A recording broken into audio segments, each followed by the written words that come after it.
வணக்கம் தலைவா, அனைவருக்கும் இனிய வணக்கம். இன்னைக்கு நம்ம இந்த ஒரு வீடியோல இதை பற்றி பார்க்க போறோம் அப்படின்னு பார்த்தீங்கன்னா, தங்க நகைக்கடன் தள்ளுபடியை குறித்த ஒரு அறிவிப்பை பற்றி இந்த ஒரு வீடியோல நம்ம பார்க்கலாம். நீங்க நம்முடைய சேனலை முதல் முறையா பார்க்குறீங்க அப்படின்னா மறக்காம ஒரு சப்ஸ்கிரைப் பெல்ல கிளிக் பண்ணி வச்சுக்கோங்க.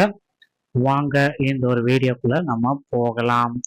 5 சவரன் வரையிலான நகைக்கடன் தள்ளுபடி இத முதல்வர் விஜய் அவர்கள் வெளியிட்டிருக்காரு. தமிழ்நாடு அரசு கூட்டுறவு மற்றும் அரசு வங்கிகளில் பெறப்பட்ட 5 சவரன் வரையிலான நகைக்கடன்களை தள்ளுபடி செய்வது குறித்து முக்கியமான தகவல்களை வீடியோல பார்க்கலாம். குறிப்பாக பொருளாதாரத்துல பின்தங்கியவர்கள், சிறு மற்றும் குறு விவசாயிகள் இந்த 100% கடன் தள்ளுபடியை திட்டத்தின் கீழ் பயன்பெற அதிகப்படியான வாய்ப்புள்ளது என தெரிய வந்திருக்கிறது. இதற்கான தகுதியான பயனாளிகளின் பட்டியல் தயார் செய்ய வங்கிகளுக்கு அறிவுறுத்தப்பட்ட நிலையில தனியார் வங்கிகள் மற்றும் தனியார் நிதி நிறுவனங்களில் வைக்கப்பட்ட நகைகளுக்கு இந்த சலுகை பொருந்தாது என்பது தெளிவுபடுத்தப்பட்டுள்ளது. கடன் தொகை மற்றும் அடமானம் வைக்கப்பட்டுள்ள தங்கத்தின் அளவு ஆகியவற்றின் அடிப்படையில் பயணிகள் ஆய்வு செய்யப்பட உள்ளனர். இந்த திட்டம் குறித்து முறையான அரசாணை விரைவில் வெளியாகலாம் என்று எதிர்பார்க்கலாம். இந்த வேளையில ஏழை எளிய மக்களின் நலனை முன்னிறுத்தி இந்த நடவடிக்கை எடுக்கப்பட்டுள்ளது. அதிகாரப்பூர்வ அறிவிப்பு வெளியானவுடன் தகுதியானவர்கள் தங்கள் நகைகளை திரும்ப பெற்றுக் கொள்ளலாம் என இந்த ஒரு வீடியோவின் வாயிலாக நாம எதிர்பார்க்கலாங்க. தங்க நகைக்கடன் தள்ளுபடி தமிழகத்துல கிட்டத்தட்ட 5 சவரன் வரையிலான தங்க நகைக்கடன் தள்ளுபடி பெறத்துக்கு யார் யாருக்கெல்லாம் முன்னுரிமை உண்டு? சிறு மற்றும் குறு விவசாயிகள் விவசாய கடன் மற்றும் நகைக்கடன் மற்றும் பெற்று சிறு மற்றும் குறு விவசாயிகளுக்கு இந்த திட்டத்தின் கீழ் முன்னுரிமை அளிக்கப்படும் அப்படின்றது எல்லோரும் மத்தியிலுமே ஒரு எதிர்பார்ப்பா இருக்கு அப்படின்றது கண்டிப்பா தெரியுதுங்க. பொருளாதாரத்துல பின்தங்கியவர்கள், வறுமை கோட்டிற்கு கீழ் மற்றும் பொருளாதார ரீதியாக நலிவடைந்த குடும்பங்களுக்கு இந்த தள்ளுபடி கிடைக்க வாய்ப்புகள் அதிகம். குறைந்த அளவு கடன், மிக குறைந்த அளவு நகையை அடமான வைத்து அத்தியாவசிய தேவைகளுக்கு கடன் பெற்றவர்கள் முதலில் பரிசீலனை செய்யப்படுவார்கள். அப்படின்னு பாத்தீங்கன்னா 5 சவரன் அல்லது அதற்கு குறைவான எடை கொண்ட நகை கடன்களுக்கு 100% தள்ளுபடி வழங்கப்படும்.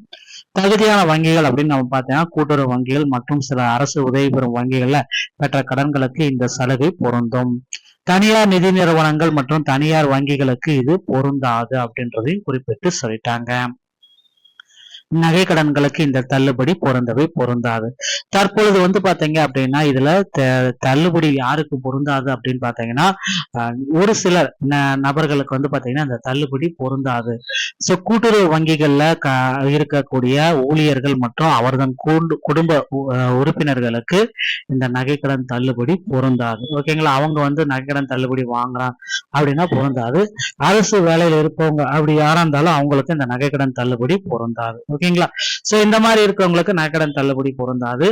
இப்போ ஒரு நியூஸ் பாத்தீங்கன்னா தனியார் நிதி நிறுவனங்கள ஒரு கிராம நகை தங்கத்திற்கு அதிகபட்சமாக 10,000 ரூபாய் வரை கடன் வழங்குறாங்க. கூட்டுறவு வங்கிகள் மற்றும் கூட்டுறவு சங்கங்களில் நகைகளை அடமானம் வைத்து பெறப்படும் கடன் தொகையை உயர்த்த கூட்டுறவுத்துறை முடிவு செய்துள்ளது. அதன்படி ஒரு கிராமுக்கு அதிகபட்சமாக 10,000 வரை கடன் வழங்கப்படும். 8,000 வரை வழங்கப்படுகிறது. தமிழகத்தில் உள்ள கூட்டுறவு வங்கிகள் கூட்டுறவு சங்கங்களில் நகைகள் அடமானம் வைத்தால் ஒரு கிராமிற்கு 8,000 வரைக்கும் வழங்கப்பட்டது. இதை உயர்த்தி 10,000 வரைக்கும் உயர்த்தலாம் அப்படின்ற மாதிரி உயர்வு காட்டியிருக்காங்க. தங்கத்துடைய விலை தொடர்ந்து உயர்ந்து வருவதால இதை மாற்றி அமைக்கிறோம் அப்படின்றத தற்சமயம் சொல்லியிருக்காங்க. கூட்டுறவு வங்கிகள்ல இதற்கான ஒப்புதல் எல்லாமே ரெடியாயிற்று. தேசியமயமாக்கப்பட்ட வங்கிகள் மற்றும் தனியார் நிறுவனங்களில் ஒரு கிராம் தங்கத்திற்கு அதிகபட்சமாக 10,000 வரை கடன் வழங்கப்படும். இதனால் அதிக வாடிக்கையாளர்களை ஈர்க்கும் வகையில் கூட்டுறவு நிறுவனங்களிலும் தங்க நகை கடன் தொகையை உயர்த்த முடிவுகள் செய்யப்பட்டிருக்குங்க. விரைவில் நகைக்கடன் தள்ளுபடி குறித்த ஒரு மாபெரும் அறிவிப்பு முதல்வர் விஜய் அவர்கள் வெளியிட்டிருக்காரு. ரெடி ஆயிக்கோங்க. இந்த ஒரு வீடியோ பதிவு இதை பற்றி தான் உங்களுக்கு விளக்குகிறது. வீடியோ உங்களுக்கு பிடிச்சிருந்தா நீங்க உங்களுடைய சேனலோட இணைந்திருங்கள். நன்றி, வணக்கம், தேங்க்யூ.